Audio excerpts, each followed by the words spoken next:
اور اب اس وقت کا تذکرہ سنو جب فرشتوں نے کہا تھا کہ اے مریم،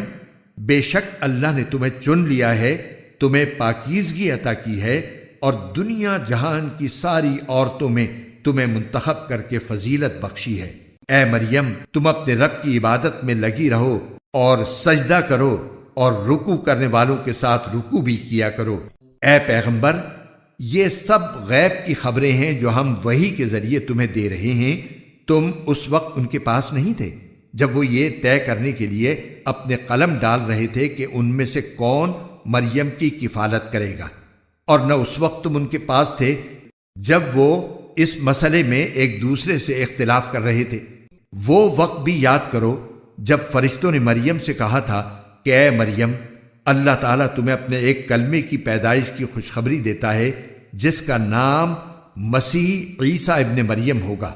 جو دنیا اور آخرت دونوں میں صاحب وجاہت ہوگا اور اللہ کے مقرب بندوں میں سے ہوگا